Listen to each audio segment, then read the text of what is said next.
যেন কৃষ্ণ বলে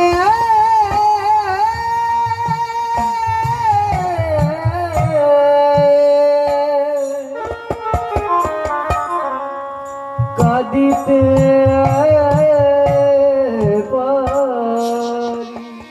পরমপুরুষ পরমেশ্বর ভগবান শ্রীকৃষ্ণ দাপর যুগ পর্যন্ত বেদের শাসনে রেখেছিলেন।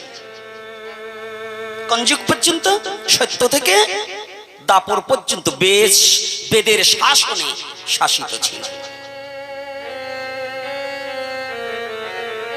ভাগবত কিন্তু এই শ্রীমদ্ ভগবত গীতা এটা কিন্তু দাপর যুগের গ্রন্থ নয়। একটু ভালো করে বুঝে নিন।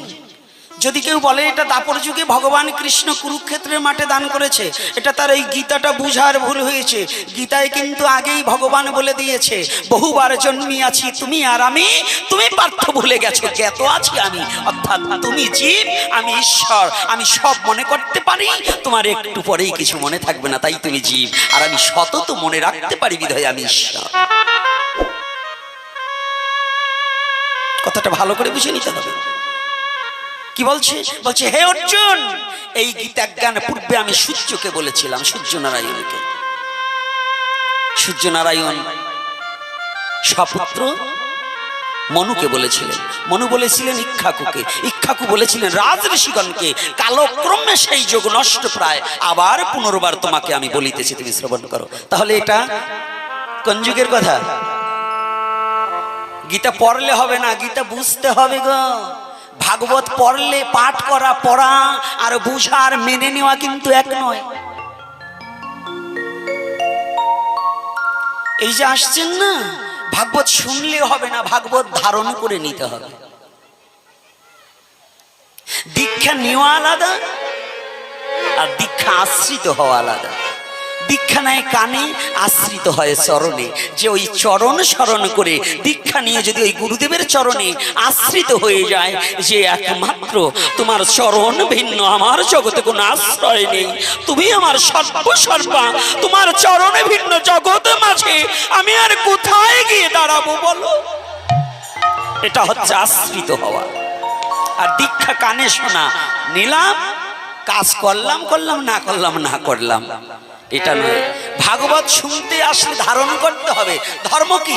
যাহা ধারণ করিলে প্রকৃত পক্ষে জীব বাঁচিয়ে থাকিতে পারে, তাহাকে ধর্ম বলা হয়। ধর্ম কোনো তিলক মালায় হয় না।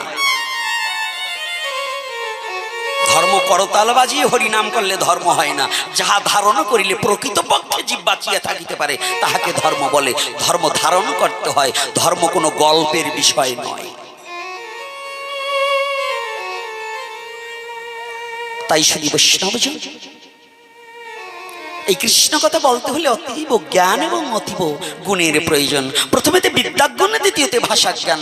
আমি সেটা থেকে সসম্পূর্ণভাবে অযোগ্য জন, তথাপিও চরণে শুনেছি পুরাণে মহিমা ব্যাখ্যানে অসম্ভব সম্ভাবে, যদি সাধু গুরু বৈষ্ণবের কৃপা। ভগবান যাহা দিতে নারে ভক্ত তাহা দিতে পারে। ভগবান যেখানে পরাভূত, ভক্ত সেখানে।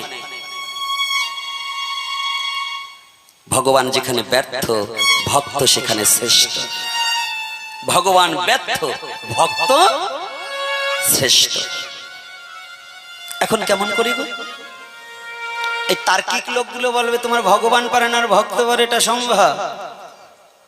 তার্কিক কিছু লোক আছে না বাবা? আছে না এরকম পণ্ডিত যে ভগবান যেখানে পরাভূত সেটা ভক্ত সম্ভব? হ্যাঁ পারে। অনন্ত কোটি ব্রহ্মাণ্ডের মহাপরিচালক যিনি, পিতা যেমন নিজে পরাভূত হয়ে পুত্রের জয় লাভ দেখলে যেমন পিতা শান্তি পায়, ভগবান নিজে অনন্ত কোটি ব্রহ্মাণ্ডের মালিক হয়েও ভক্তের কাছে নিজে স্বইচ্ছায় পরাভূত হয়ে তার ভক্তের জয়গান সেই ভগবান নিজেই গায়। ভগবান নিজে পরাভূত হয়ে গিয়ে ভক্তের জয়গান ভগবান নিজেই গায়। এজন্যই তিনি ভগবান। এই 6টা ঔষধের মধ্যে, 6 ঔষধের মধ্যে এটা তার সবচেয়ে বড় ঔষধ, যে অত বড় ভগবান অনন্ত কোটি ব্রহ্মাণ্ডের মহাপরিচালক হয়েও ভক্তের কাছে তিনি ছোট সেজে যান।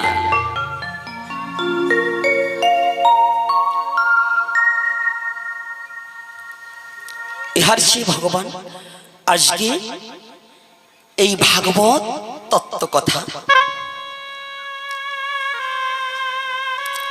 বেদের জ্ঞান, বেদের শাসন দাপর যুগ পর্যন্ত ছিল। যেদিন হতে শ্রীকৃষ্ণ চৈতন্য মহাপ্রভু কলির যুগে অবতীর্ণ হয়েছে, অবতার নয়, মহাপ্রভু কিন্তু কোনো অবতার নয়। শ্রীকৃষ্ণ চৈতন্য মহাপ্রভু অবতীর্ণ, তিনি অবতার নয়। অবতার অবতরী অবতীর্ণ, রামচন্দ্র অবতার, কৃষ্ণ অবতরী, আর গৌর হরি অবতীর্ণ।